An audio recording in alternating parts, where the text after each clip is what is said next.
Hi guys, നമ്മുടെ നാടുകളിൽ സർവ്വസാധാരണമായി കണ്ടുവരാറുള്ള ഒരു ഇനം പൂവാണ് കൊങ്ങിണിപ്പൂ. ഈ കൊങ്ങിണിപ്പൂ കൂടുതലായിട്ടുണ്ടാവുന്ന കാലയളവ് ജൂൺ, ജൂലൈ, ഓഗസ്റ്റ് മാസങ്ങളിലാണ്. ഇതൊരു കാട്ടുപൂവാണെങ്കിലും വളരെ ഭംഗിയുള്ള ഒരു പൂക്കളാണ് കൊങ്ങിണിപ്പൂക്കൾ. ചെറുതാണെങ്കിലും ഇതിൻ്റെ ഭംഗി ആരെയും ആകർഷിക്കുന്ന ഇതാണ്. ഒരേ പൂങ്കിലിൽ തന്നെ മഞ്ഞയും ഓറഞ്ചും പിങ്കും നിറങ്ങൾ ഒരുമിച്ച് കാണപ്പെടാറുണ്ട്. ഇതിൻ്റെ ഒരു പ്രത്യേകതയാണ് ചിത്രശലഭങ്ങളെയും തേനീച്ചകളെയും ഏറ്റവും കൂടുതൽ ഇഷ്ടപ്പെടുന്ന പൂവ് കൊങ്ങിണിപ്പൂവാണ്.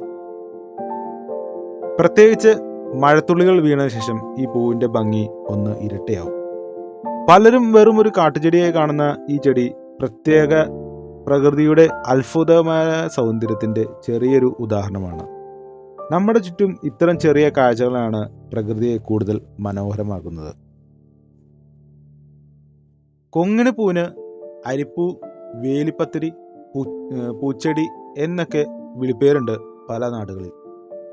പൂക്കളിൽ തന്നെ പല നിറത്തിലുള്ള ചെറിയ പൂക്കൾ ഒരുപാട് കാണാം.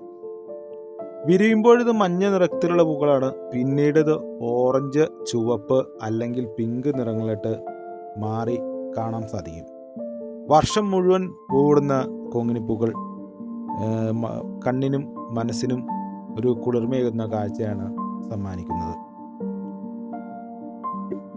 കേരളത്തിൽ ഓണം ആഘോഷത്തോടനുബന്ധിച്ചാണ് കൂടുതലായിട്ട് കൊങ്ങിണിപ്പൂക്കൾ ഉപയോഗിച്ച് വരാറ്.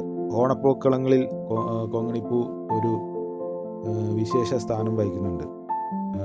ഓണപ്പൂക്കളം ഇടുന്നതിൽ കൊങ്ങിണിപ്പൂക്കൾ വളരെ പണ്ട് കാലം മുതലായിട്ട് ഉപയോഗിച്ച് പോരുന്നുണ്ട്. അതോടൊപ്പം തന്നെ ഇതിൻ്റെ ആരെയും മയക്കുന്ന ഒരു വശ്യ സൗന്ദര്യം ഓരോ പൂക്കൾ ഇഷ്ടപ്പെടുന്ന ആൾക്കാരുടെ മുന്നിൽ ഒരു പ്രത്യേക സ്ഥാനം കൊങ്ങിണിപ്പൂക്കളാകുന്നു. ഇതൊരു കാട്ട് ചെടിയാണ്. ഇത് നമുക്ക് മലയോര പ്രദേശങ്ങളിലും പിന്നെ കാടുകളിലുമാണ് കൂടുതലായിട്ട് കണ്ടുവരാറുള്ളത്.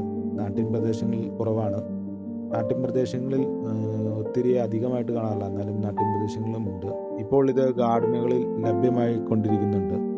അപ്പോൾ കൊങ്ങിണിപ്പൂക്കളെ കുറിച്ചുള്ള കുറേ അറിവുകളാണ് ഞാൻ നിങ്ങളായിട്ട് പങ്കുവെട്ടത്. ഈ പൂക്കളെ കുറിച്ച് നിങ്ങൾക്ക് കൂടുതലായിട്ട് എന്തെങ്കിലും അറിയാനുണ്ടെങ്കിൽ കമൻറ്റ് ബോക്സിൽ നിങ്ങൾക്ക് രേഖപ്പെടുത്താം.